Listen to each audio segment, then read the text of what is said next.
He thought she was just a schoolgirl, but when she spoke, the court froze. No one expected to hear such a thing. Subscribe and tell us in the comments what city you are from. The air smelled like fresh-cut grass and wealth. Everything at Westgrave Academy gleamed with artificial perfection. White stone columns, trimmed hedges sculpted to military precision. Students in polished uniforms with crisp collars and polished shoes. It didn't feel like a school. It felt like a fortress dressed up in ivy and legacy, and to Officer Jalen Rivers, now known as 17-year-old Jada Watson, it felt like enemy territory. She stood still on the wide marble steps outside the administrative building, her new backpack slung over one shoulder, her curls tucked under a plain headband. She had practiced this posture in the mirror, shoulders relaxed, eyes curious, mouth slightly open as if in silent awe. A girl with a past, but not too much of one. A girl grateful for the opportunity, a girl eager to please. Her file said she was a scholarship student from Detroit. No parents, a social worker's ward, saved by the benevolence of a diversity initiative. It was a clean story. Believable, traceable, built by professionals. But the moment she walked through the wrought iron gates, she knew it wouldn't matter. They wouldn't see the details. They'd see the skin. Jalen had done undercover work before. A biker gang 2 years ago, a drug den in the South Side last winter. But this was different. This was her first time pretending to be a child again, pretending to be someone society assumed she once was, and maybe had narrowly escaped becoming. That's what they would think of Jada Watson, a project success story, a charity case. And she would let them. Her assignment was clear: uncover the network. There had been whispers of illicit activity buried under the Academy's prestigious reputation, students dealing pills, laundering money through student councils and extracurricular clubs, teachers turning a blind eye, and worse, someone high up protecting it all. The task force had chosen Westgrave because one name kept showing up on redacted police reports. Grayson Levitt, son of Senator Conrad Levitt, known donor to the Academy and future presidential hopeful. Jalen hadn't met Grayson yet, but she'd studied him. Bright, manipulative, charming when needed, cruel when bored. He was the nucleus of a glittering solar system of privilege, and Jalen's job was to drift in unnoticed, orbit close enough to study without getting burned. Her first day passed in a blur of subtle stares and fake smiles. Teachers introduced her with overly careful language. Exceptional young lady from a very different background. And classmates scanned her with a mixture of disinterest and suspicion. She recognized the performance. They didn't hate her. Hatred was too direct. They erased her. She was an anomaly in their design, a blip they intended to ignore until she went away. In the cafeteria, she sat at the edge of a crowded table and ate slowly, listening.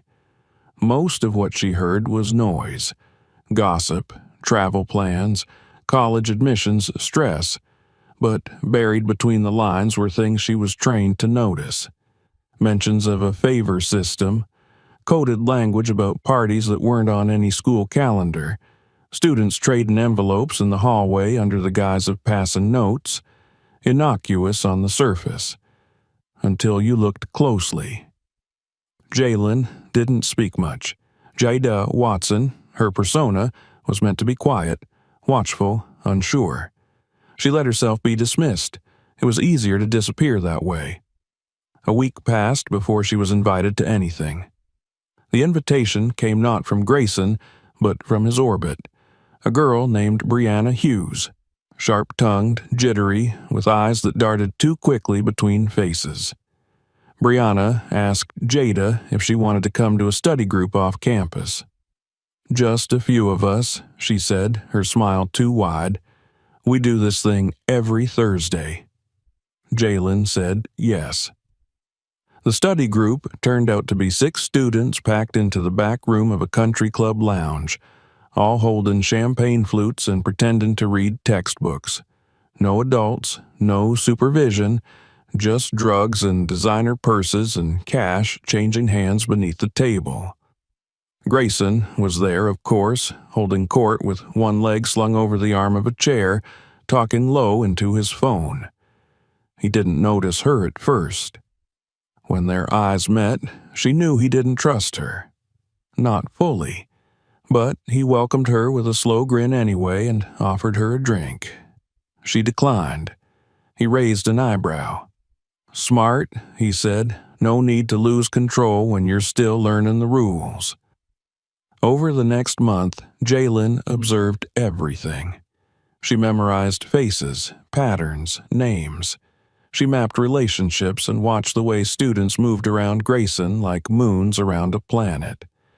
She took notes at night, carefully hidden in an encrypted device embedded in a book's spine.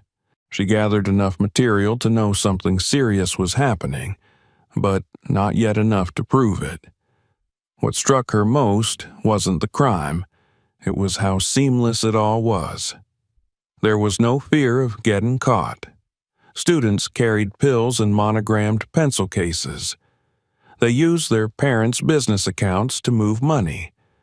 Teachers turned away or accepted generous donations when something questionable occurred. The system wasn't broken. It was functioning exactly as it was designed, to protect the children of the powerful at any cost. Jalen began to notice something else, too. A slow escalation in how she was treated, not just overlooked, but undermined. Comments from classmates sharpened with coded cruelty. "Oh, you're so articulate.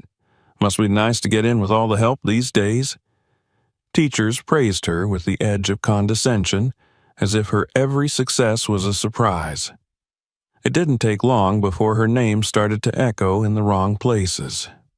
One morning, she opened her locker to find a folded note tucked into her history book. The paper was expensive, the ink precise. It said only, "We know you're not one of us." Jalen memorized the handwriting and burned the note in the girl's bathroom.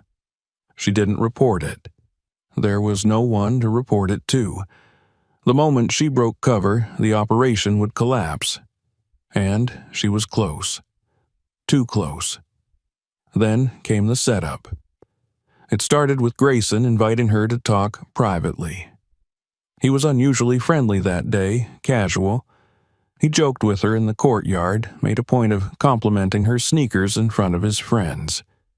He mentioned something about needing her help on a civics paper, said he respected her opinion, smiled like he meant it.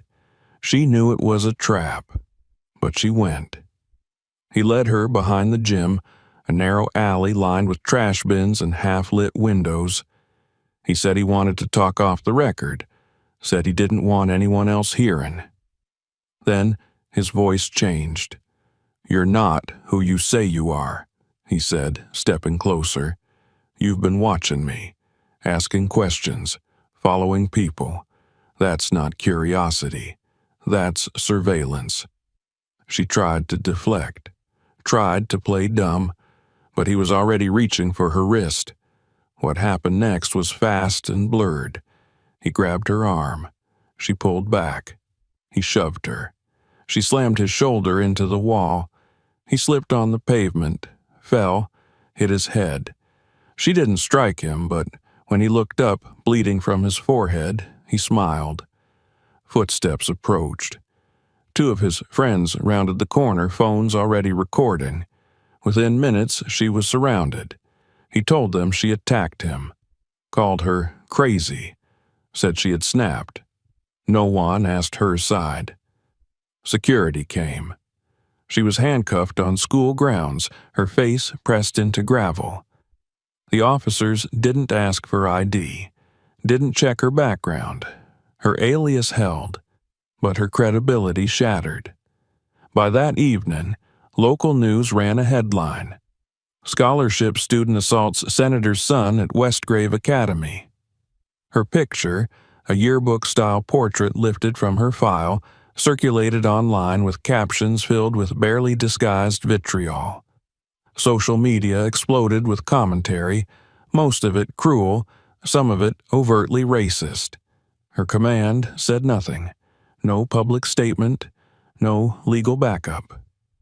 The department went silent. She was officially burned. That night, in a concrete cell under artificial light, Jalen stared at the ceiling and realized something painful and irrevocable. She had been trained to fight crime, but no one had trained her to survive being turned into one. And as the steel door clanked shut behind her, she understood. If she wanted justice, not just for herself, but for every name in her notebook, she would have to fight the system from the inside, because no one else was coming. The cell was barely 6 feet wide and smelled faintly of bleach and old metal. Jalen sat on the edge of the cot, back straight, hands resting in her lap. She hadn't moved much since they brought her in. Time passed slowly in jail, each hour melting into the next until they were meaningless. The fluorescent lights overhead buzzed faintly, never dimming, denying her the rhythm of day and night. The silence was thick, broken only by the distant clank of doors opening and closing elsewhere in the facility. She had been booked under her alias, Jada Watson, age 17, no priors, no legal guardian. The arresting officers hadn't questioned the paperwork. They saw a young black girl accused of assaulting a white boy from a powerful family, and that was all they needed to know. No one contacted her department. No one double-checked her records. Her identity as an undercover officer was buried so deeply, even her fingerprint scan triggered no flags. That had been intentional. Ironclad cover, secure protocols. Until now. The command team should have stepped in by now. They were supposed to monitor her. There were emergency protocols in place. A silent distress signal built into the tracker in her earring. But days passed and no one came. Either they were waiting, or they had made the decision she feared most, to cut her loose for the sake of the operation. Jalen's court-appointed defender arrived on the third day. He was in his late 50s, with thinning gray hair and an overstuffed briefcase. He didn't shake her hand or look her in the eye when he introduced himself. His tone was bored, tired, as if her case was just another to cross off his weekly list. "The evidence against you is pretty strong," he said, flipping through the thin file in front of him. "You assaulted a minor. A leave-it, no less." "I was defending myself," she said evenly. He raised a brow but didn't write it down. "Witnesses say otherwise. Video footage shows you standing over him. Injuries match his story. There's no camera footage of the actual confrontation. Just you and a bleeding boy." "I didn't start it. He grabbed me." The lawyer gave a non-committal grunt. "Look, I've been doing this a long time. You're looking at juvenile detention at best. Prison time if they push to try you as an adult, which they might. It's political, high profile." "I'm innocent," she said again, her voice flat. "Innocent or not, you're going to lose unless we make a deal." He leaned back in his chair. "Plead guilty to a lesser charge. Get probation, avoid jail. It's your best option." She stared at him. "So, I'm supposed to say I did something I didn't do to protect someone who actually broke the law?" He finally looked her in the eyes. "Welcome to the real world." When he left, she sat in silence for a long time. Anger simmered beneath her skin, not hot but cold, settled deep in her bones. This wasn't a misunderstanding. It was a machine. Well-oiled, well-fed. A system that ran exactly the way it was meant to, fast and ruthless for some, slow and lenient for others. And people like her, They weren't meant to win. They were meant to be processed, silenced, forgotten. The courtroom was small, older than the rest of the courthouse, with faded wood paneling and peeling paint on the ceiling. The public seating was crowded. Reporters filled the back rows, their cameras turned off but their notebooks ready. Jalen wore the same clothes she'd been arrested in, a plain hoodie and jeans that now smelled of concrete and holding cells. She stood beside her lawyer as the judge entered, a tall, gaunt man with silver hair and narrowed eyes. His name was Judge Avery Callahan, and he didn't try to hide the disapproval in his expression as he looked at her. The prosecution opened with confidence, citing her supposed violent outburst, her aggressive behavior, her refusal to cooperate. Grayson Levitt's injuries were detailed in sterile medical language, and the prosecutor's voice dipped low with concern as he described the emotional trauma suffered by a young man just trying to help a classmate. The defense offered no rebuttal. Her lawyer simply nodded and agreed to a continuation. Jalen didn't speak once. She wasn't allowed to. In the following days, her case became a public spectacle. Headlines painted her as a ticking time bomb from the wrong side of the tracks. "Welfare case turns violent," one read. "Affirmative action gone wrong," said another. Talk shows debated whether students like her were a threat to campus safety. Commentators discussed cultural incompatibility in elite institutions, as if her presence had been the problem all along. Even the well-meaning voices were suffocating. Think pieces labeled her a victim of circumstance, of poverty, of a broken home. They reduced her to a stereotype, stripping her of agency. No one asked who she really was. No one cared about her truth. In the holding cell, she tried to focus. She reviewed every detail of her time at Westgrave in her mind, looking for weak points in the case against her. She remembered Brianna. The girl had been there that night. She'd seen the setup, but would she talk? Would anyone? Jalen began drafting a letter, not as Jada Watson, but as Officer Jalen Rivers. She addressed it to the only person she trusted to act without orders, her former partner, Marcus Hale. He wasn't part of the undercover task force anymore, but he knew her. He would believe her. She kept the letter simple, coded just enough to slip past screening. She begged him to dig deeper. 2 days later, a guard handed her a manila envelope. No return address. Inside was a single page. 4 words. "I'm working on it." The relief nearly broke her. From that moment, she stopped waiting to be rescued and began preparing for war. She requested access to her case files, citing the right to review the evidence. The judge approved it reluctantly, perhaps hoping she'd trip herself up. She pored over the documents, witness statements, arrest records, medical reports. Patterns emerged. Discrepancies.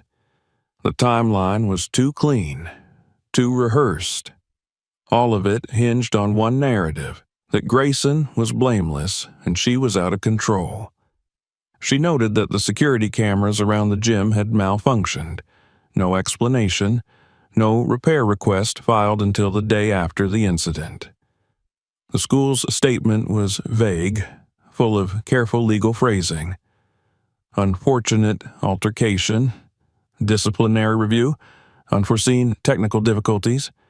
Then she found it, an error in the incident report. One of the security staff had listed the wrong timestamp on their written testimony. Jalen cross-referenced it with her memory, realizing it placed a guard at the scene minutes before the fight. But the guard had claimed to arrive after. Someone was lying. She flagged the discrepancy and wrote it into her next appeal. It was denied. Marcus sent another message. This time it included a printed photo. Blurry, low resolution. A still from a video. It showed Grayson standing inches from her face, his hand outstretched, his fingers wrapped around her wrist.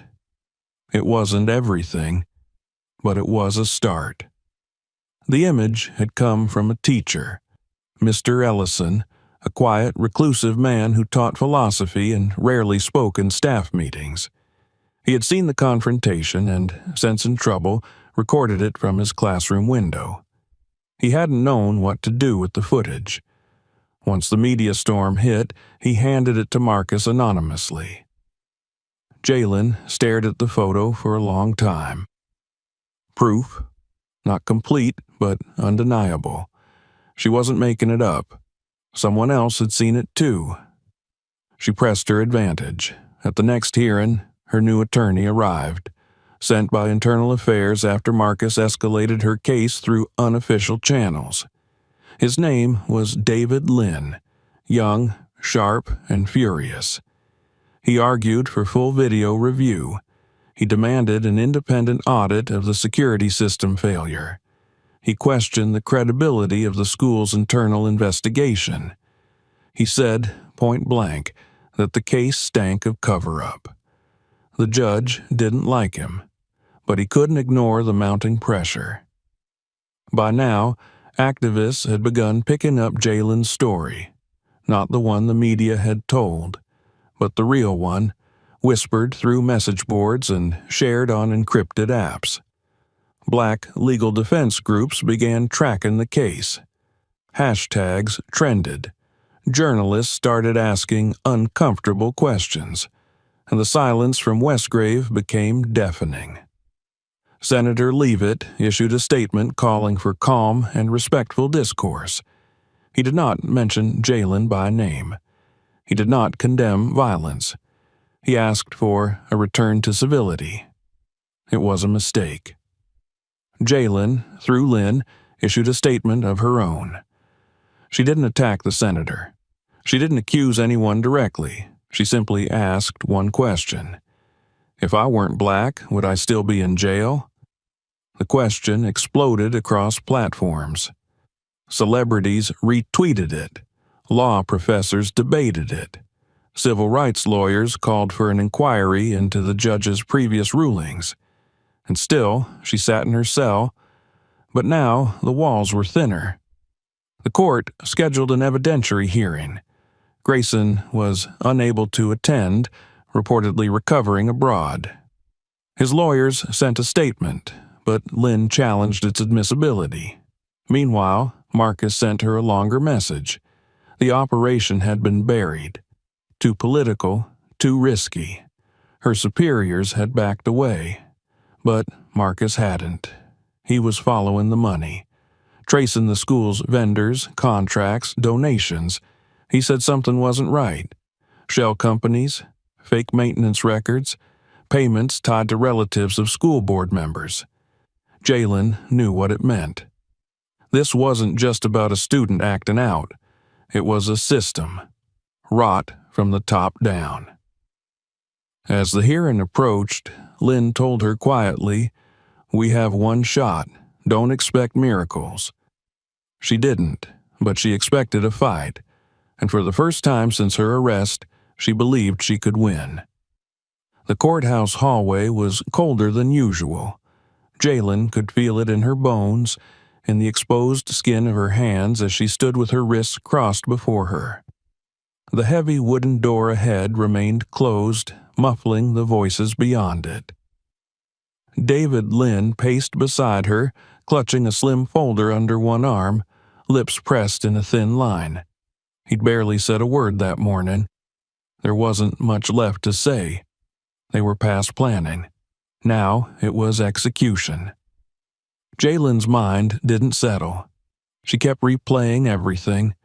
Grayson's smirk, the cameras that hadn't worked, the silence of her superiors, the sound of that cell door slamming shut.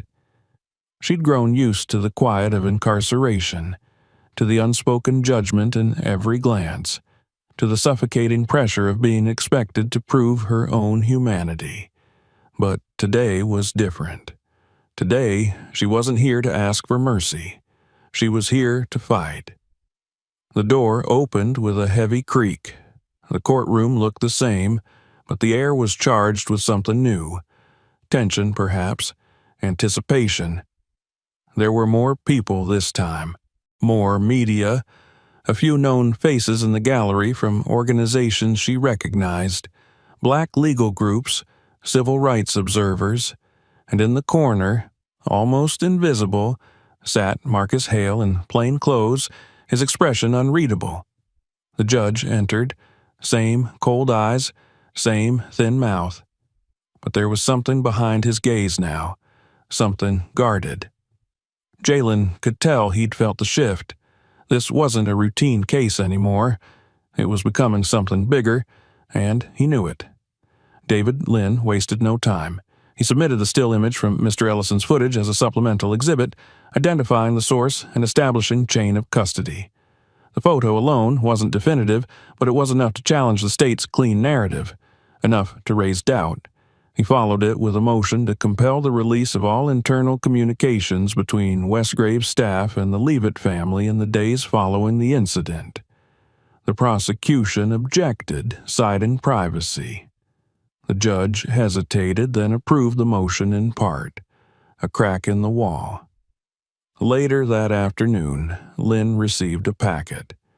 Redacted, heavily filtered, but inside were copies of emails between the school's administration and Grayson's father's legal team. One message stood out. A request from the senator's office asking that the school handle the incident internally to avoid further disruption. It was dated 3 hours before the police report was filed. Jalen stared at the line, heart pounding. It was subtle. Not a smoking gun, but it suggested coordination, influence. She could feel the shape of it forming now, not just a cover-up, but a protection system, a shield thrown over the senator's son to insulate him from the consequences of his actions. And the school had played along. She didn't stop there. That night, back in her temporary holding room, she dug through the last file Marcus had sent. It was raw. Bank records, invoices, photocopies of checks. She recognized the names. Contractors tied to Westgrave. One company, Eastwind Facilities LLC, had billed the school hundreds of thousands for security upgrades and camera repairs. But the address listed was a mailbox. The registration belonged to a shell corporation in Delaware. Another company, Norburn Learning Solutions, provided diversity training materials. Jalen found no evidence the sessions had ever taken place. Yet the payments kept coming. Monthly, predictable, and large. She cross-referenced Eastwind's account numbers with public databases. The same routing number appeared in a separate contract Marcus had uncovered months ago, tied to an education consulting firm owned by someone named Roderick Barnes, a former campaign consultant for Senator Leavitt. She closed her eyes, exhaled slowly. It wasn't just a school scandal. It was a laundering operation. Money moved in circles. Campaign donors and family friends were paid through inflated contracts. Services were never delivered. And students like Grayson, they weren't just indulged, they were tools. Protected so the machine could keep running without public scrutiny. Marcus confirmed her suspicions in a late-night call, his voice low and urgent. "We've been watching Westgrave for years," he said. "Nothing ever stuck. Every time a lead surfaced, it disappeared. Every time we tried to investigate, the funding dried up or we got reassigned." Jalen pressed the phone tighter. "So, you think it's coordinated?" "I know it is," he said. "And now we have enough to make it public. But we need more. We need something they can't ignore." The next day, Lynn filed for an independent audit of the school's finances. Predictably, the court delayed the motion, citing procedural hurdles. But the pressure was building. Advocacy groups began publishing open letters. A major newspaper ran a front-page story titled "The Westgrave Problem." Photos of Jalen, always unflattering, always severe, circulated again, this time framed as a symbol, a question mark, a challenge. Jalen tried not to look, but she couldn't help it. She had spent her life staying invisible, blending in. Now she had no control over how the world saw her. Days later, another break came. Not from the court, but from Brianna. She appeared outside Lynn's office unannounced, her face pale, her fingers twitching. She wouldn't speak at first, just stood there, shaken. Lynn called Jalen, who arrived still in her cuffs, escorted by 2 officers. When Brianna saw her, she burst into tears. "I didn't know they were going to arrest you," she said, her voice cracking. "I thought it was just a scare, just a way to get you to leave." Jalen listened without interrupting. Brianna confessed to being the part of the setup. Grayson had asked her to text Jalen to lure her out back. He'd said it was just to scare her, that she was nosy, annoying, not one of them. She hadn't known the cameras would be off. She hadn't known he would lay hands on her. She said she saw the whole thing but was told to keep quiet. "I wanted to say something," she whispered, "but they said if I talked, my parents would lose everything." Jalen nodded slowly. "Are you ready to testify?" Brianna hesitated. "I'm scared." "So am I." The statement changed everything. Lynn filed it as a sworn affidavit. Within hours, the judge scheduled a preliminary hearing to reconsider the charges. The prosecution scrambled to discredit Brianna, calling her unstable, a known drug user, but the damage was done. Doubt bloomed like wildfire. In private, Lynn pulled Jalen aside. "We're close, but they'll push back. Hard." Jalen didn't flinch. "Let them." That night, Marcus sent the final piece. A document trail linking the shell companies directly to Senator Levitt's sister-in-law. Payments from Westgrave funneled through Eastwind, and Norburn ended up in an investment account registered in her name. The chain was complicated but traceable. And the amounts? Over $2 million in the last 5 years. Jalen felt the pieces lock into place. It was time. She and Lynn called a press conference. She stood in front of the microphones in a clean suit provided by a support group, no longer in cuffs, her hair pulled back from her face. She told her story. No embellishments, no drama, just facts. What she'd seen, what she'd learned. How the system had failed at every level, not just by arresting her, but by protecting those who had used children to enrich themselves and erase the consequences. The backlash was immediate. Some still called her a liar, a manipulator, a troublemaker, but others listened. Investigations launched. Whistleblowers came forward. Westgrave announced an internal review. Senator Levitt released another statement. Defensive, rambling, and this time widely mocked. Grayson didn't return from Switzerland. The court dropped the charges. Jalen walked free. But freedom didn't feel like victory. Not yet. She had seen too much, too clearly. She had felt the weight of a system that almost crushed her. Not by mistake, but by design. And she knew it wasn't over. There were still people hiding behind polished doors and campaign slogans. Still young girls like her sitting in cells, waiting for someone to believe them. As she stood outside the courthouse, blinking in the daylight, Marcus came to stand beside her. "What now?" he asked. She didn't answer right away. She was thinking about Eastwind, about Norburn, about the judge who had nearly buried her, about the teachers who had looked the other way. She was thinking about justice, and how sometimes justice had to be dragged into the light. She looked up at Marcus. Her voice was steady. "Now we go deeper."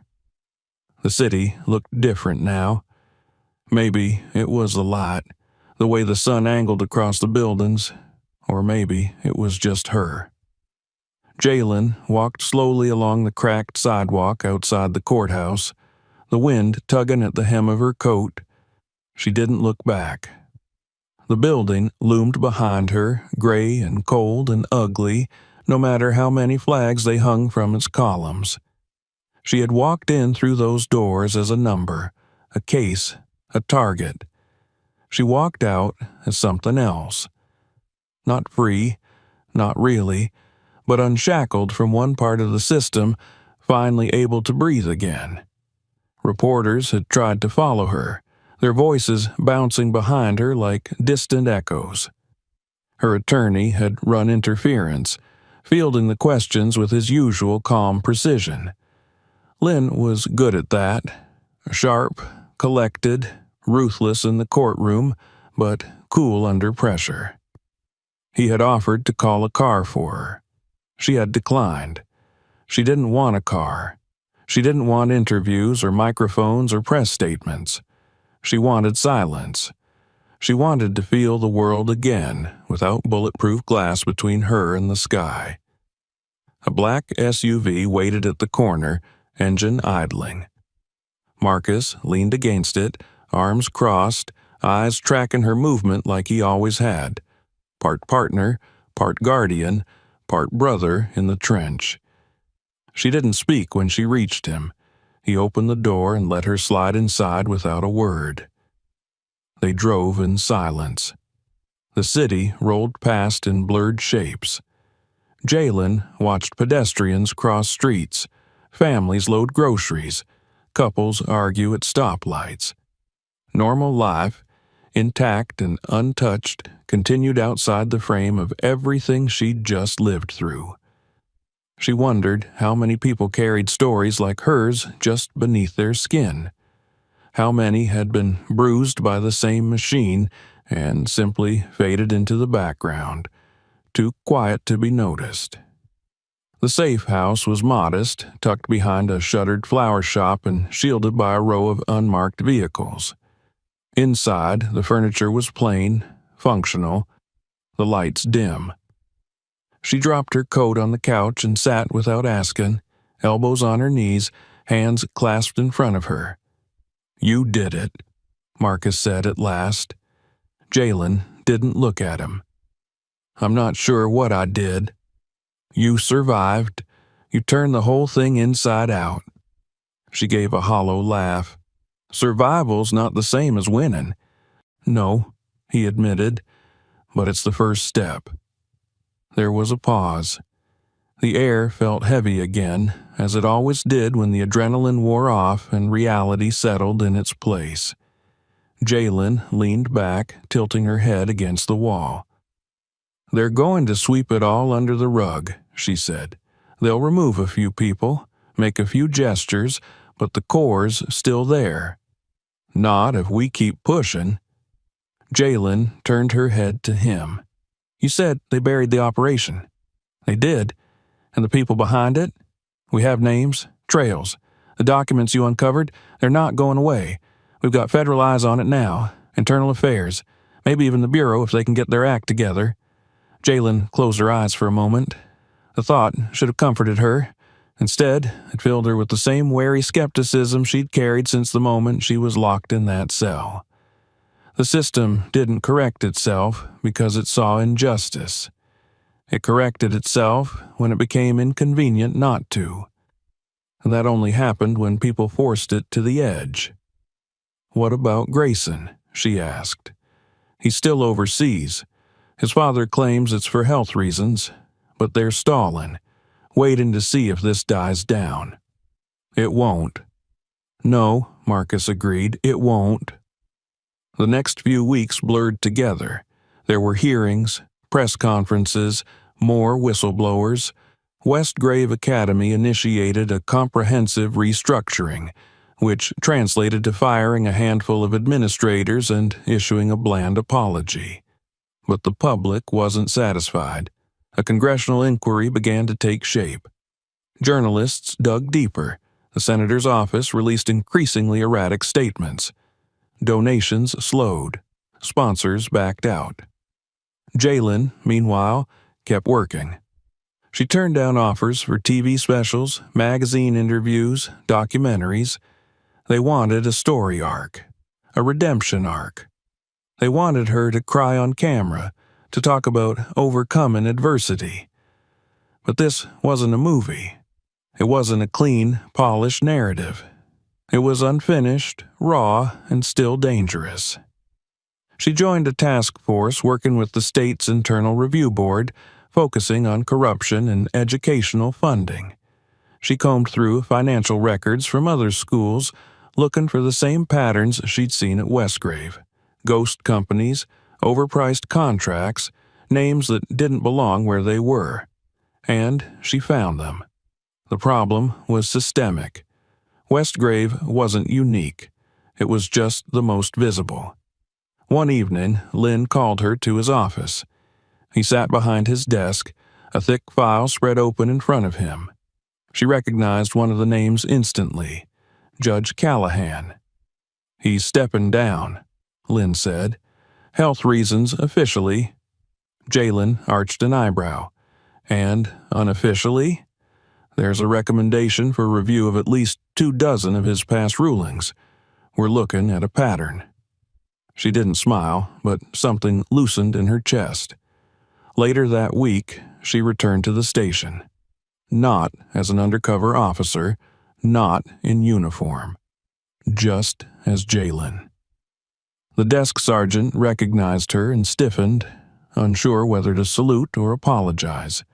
She walked past him and made her way to the back offices where the internal affairs team was headquartered. Marcus had set it up. She would be assisting them. Off the record for now, but with access to case files, data, contacts. She wasn't chasing leads in the field anymore, but she was still in the fight. One of the first files she opened made her stomach turn. A young black boy, 15, arrested at his school for resisting authority. No lawyer present. No parent called. The charges were based on the statement of a single teacher, white, well-connected, with a history of disciplinary complaints. The case had been closed in 2 days. Guilty plea, juvenile detention, no appeal. Jalen spent hours on that file, then days. She tracked down the arresting officers, pulled transcripts, interviewed the boy's mother. Within a week, the case was reopened. Within 2, it was dismissed. It wasn't a headline, but it mattered. In the months that followed, she worked like that, quietly, methodically, reviewing cases no one else wanted, digging through files others had forgotten. She found cracks and pushed until they became breaks. She didn't do it for gratitude. She didn't want thanks. She did it because she knew how easy it was to fall through those cracks. How many people were still trapped there? One morning, Marcus handed her an invitation. A local school had asked her to speak at a student forum. Not Westgrave, a public high school downtown, underfunded and over-policed. The students had seen her story. They wanted to hear from her. Jalen almost said no. She didn't like attention. She didn't trust it. But something about the invitation lingered in her mind. Not the request itself, but the names on the letter, handwritten by students. Kids who looked like her. Kids who might one day walk into the same traps. She went. The auditorium was small and old. The walls faded and the sound system temperamental. The students didn't sit quietly. They whispered and shifted and slouched in their seats. But their eyes were on her, curious, watching. She didn't give a speech. She told the truth. She told them how she became a cop, why she went undercover, how she was arrested, what it felt like to be forgotten by the people who were supposed to protect her. She told them how the system would not save them, how it wasn't built for them, but how they could still force it to change, if they didn't look away, if they didn't let it win. She ended with a question. "What are you willing to fight for?" Afterward, some clapped, some didn't. A few walked out, but one girl approached her, maybe 15, with dark eyes and tighter curls than hers. She didn't say much, just handed her a folded note and walked away. Later, Jalen opened it. It said, "I didn't know people like you existed. I do now." Jalen stared at the note for a long time. She didn't keep it. She didn't need to. She remembered it. That night, she sat at her desk, scrolling through another file. Another student, another case, another thread waiting to be pulled. The work wasn't over. It never would be. But she wasn't afraid of that anymore. They had tried to bury her. They had underestimated how deep she would dig, and now she was the one holding the shovel. If you found this story compelling, make sure to subscribe for more. Check out the next video and others on the channel, and don't forget to share this one with someone who should see it.